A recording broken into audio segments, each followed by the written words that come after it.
Salut tout le monde, j'espère que vous allez bien. Aujourd'hui, nouvelle vidéo à bord de la Twingo Z2 qui est ici. C'est parti, on va aller faire notre deuxième test habituel, c'est-à-dire le test à la montagne. J'ai branché, comme d'habitude, sur notre borne Juice. J'en profite pour vous rappeler qu'on a une offre de parrainage. Je vous mets le lien ici si cette borne vous intéresse. L'avantage d'avoir ici cette borne Juice, c'est qu'elle me permet de charger cette Twingo en 22 kW. Bon, ici, c'est parce que j'ai que du 7, mais la voiture prend du 22 et le booster le prend aussi. C'est parti, on y va, direction la montagne. Merci de prendre 2 petites secondes pour vous abonner à la chaîne et me lâcher un grand pouce bleu, ça m'aide énormément.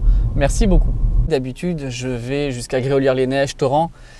Là, avec cette voiture, ça me paraît assez difficile d'aller jusque là, en tout cas de pouvoir faire l'aller-retour en toute sécurité. Donc on va déjà aller à Saint-Vallier, je vais essayer d'aller à Cossol, on va bien voir. Là, on va faire une centaine de kilomètres. Hier, j'en ai fait au moins 80. Donc ça va donner une bonne idée globale de l'autonomie possible avec cette voiture. Sachez qu'il n'y a aucun souci d'intégration sur l'autoroute. Là, je vais doubler le camion. Hop, l'autoroute est à 110, ça y est, je suis à 110. Je vous rappelle que cette voiture est vraiment pas destinée à faire de la montagne et aller à la neige. Mais bon, de toute façon, ça reste dans nos critères de test. On fait nos 2 tests. Donc il faut qu'elle passe forcément par ça. On va la tester à la montagne. Pas de traitement de faveur pour cette Twingo Z2. Bon, ça va, heureusement pour elle, quand même il fait beau aujourd'hui. Ça dégringole vite quand même l'autonomie. J'ai fait simplement la sortie Mandelieu jusqu'à Mougins. J'ai consommé 7% de batterie. Je crois qu'il y a 5 bornes en tout. Là on est en grosse montée. Est-ce qu'elle galère là? Non, ça va. Ça marche bien, elle est agile. Elle est assez réactive là. Vous voyez, ça monte. Je vais mettre pied. Voilà. Elle part bien. Elle n'est pas à la traîne du tout. Si vous avez l'habitude d'être sur des voitures qui ont vraiment un gros frein régénératif, elle ne vous freine pas, elle vous ralentit en fait. Même en mode numéro 3. C'est assez dommage parce qu'en centre-ville, ça pourrait être vraiment un atout supplémentaire. Bien. Nous voici dans le centre-ville de Grasse. Et j'ai déjà consommé 19% de batterie. Il me reste plus que 139 km. J'ai dû en faire aux alentours de 20, ouais. Voilà, j'arrive à Saint-Vallier, on est à 750 mètres d'altitude ici. On a parcouru une petite trentaine de kilomètres.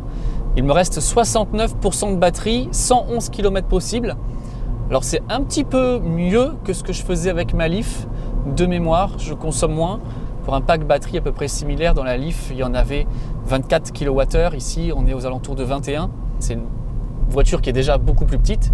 Et en plus, la batterie d'aujourd'hui n'a rien à voir avec la technologie de batterie de 2013. J'entends tout de suite les arguments de ceux qui vont me dire « Ah oui, mais ça sert à rien ce type de vidéo puisque c'est une voiture qui est consacrée juste pour faire de la ville. » Oui, donc forcément, aller à la montagne, ça peut paraître un petit peu idiot. Mais lorsqu'on achète une voiture à 15 000 €, cette voiture-là, c'est entre 15 et 20 000 € selon la version que vous prenez, bonus déduit.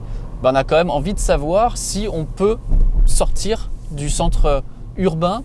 Donc c'est pour ça qu'on fait ce test aujourd'hui. Et pour moi, une voiture quand même doit être la plus polyvalente possible. Ça y est, il y a la neige qui apparaît, regardez. Il commence à y en avoir sur les côtés, puis il y en a là-haut. On va voir si ça lui plaît ou pas cette voiture.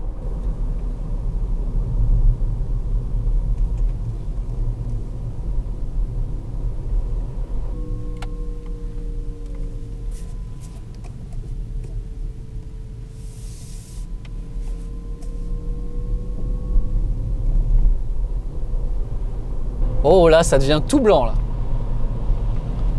Oh, quelle belle vue.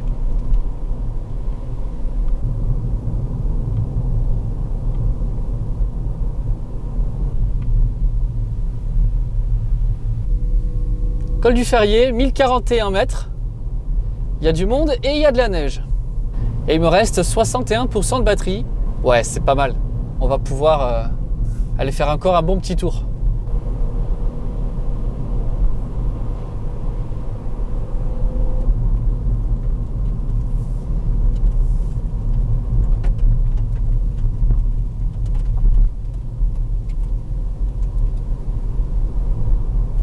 Bon, je pensais avoir consommé beaucoup plus en arrivant ici, il me reste encore 60%.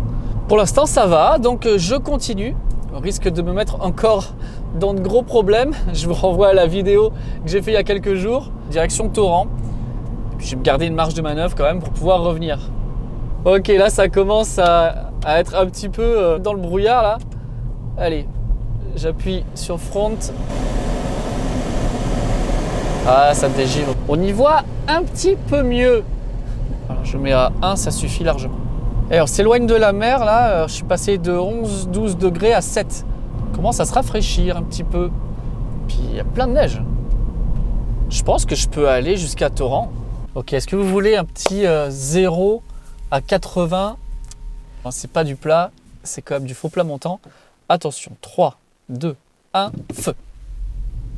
20, 30, 40, 50, 60, 70, 80. Col de Castellaras, nous sommes à 1248 mètres d'altitude. Eh, c'est pas beau ça? Ce qu'on arrive à faire avec cette voiture? Franchement, c'est bien. Et je passe à l'instant à 49%. On a fait 138 km depuis qu'on a la voiture. Ça fait quasiment 50 km que l'on roule aujourd'hui. Il nous en resterait encore 76, sachant qu'on est monté quand même à 1240 mètres. Et j'ai récupéré un petit peu, oh là là, je suis mauvaise langue, mauvaise régène. Maintenant, je suis revenu à 50. Vous voyez, ça c'est typiquement le genre de voiture que j'aime bien tester, parce que je pars avec un a priori quand même. A priori assez mitigé, négatif. Je pensais vraiment pas arriver jusque là. Franchement, je pensais qu'elle arriverait à peine à Torrent, que je pourrais pas repartir. Ok, alors je suis au lac de Torrent. Et si vous vous dites, je monte faire de la raquette avec ma voiture électrique, ça risque d'être raide, mais c'est pas grave parce qu'il y a une borne de recharge et je vais pouvoir charger. Regardez, en fait non, ça serait pas possible aujourd'hui. Il y a à peu près 40 cm de neige, ouais, à l'aise. Donc voilà, là pour aujourd'hui ça serait râpé, heureusement que j'ai pas besoin de charger. La borne est là, mais j'ai pas assez de câbles. Ce qui est assez drôle, c'est qu'il y a des gens qui ont voulu y aller, peut-être qu'ils ont essayé de charger, regardez. Il y a un passage jusqu'à la borne. Il est difficile d'y aller. Hein. J'ai voulu aller jusqu'à la borne, mais vraiment je peux pas, il y a trop de neige. Non, ça va pas le faire. Ça va pas le faire. Laissez-moi charger, je veux charger. Bon, tant pis. Lac qui est là, qui est complètement gelé. Donc on a réussi à venir jusqu'ici avec la Twingo Z2. C'est un bel exploit, je trouve. Parce que je pensais vraiment pas pouvoir arriver jusqu'ici, avoir assez d'autonomie. Mais finalement, c'est une petite voiture citadine qui marche plutôt pas mal aussi à la montagne et dans ces conditions de froid et dans la neige. Donc on va aller à la voiture qui est là et on va faire le point sur l'autonomie et on redescend. Bon, je sais pas si ça va être un carton dans les ventes, mais en tout cas, elle intrigue cette petite voiture. Ça s'est marqué « Essayez-moi en version électrique ». Ça plaît pas mal, j'ai parlé avec des gens, ça les intéressait, notamment sur le prix, 15 000 €, pour eux c'était pas mal. Et visiblement, quelque chose qui fait entre 100 km sur l'autoroute et 200 km en ville, aussi ça leur convient. Donc j'espère que cette voiture sera un succès. Allez, c'est reparti, on rentre, parce qu'il me reste 46%. Et on a une conso moyenne de 14,8. Plutôt bien. Bon, là-bas c'est l'embranchement pour aller à Gréolières-les-Neiges.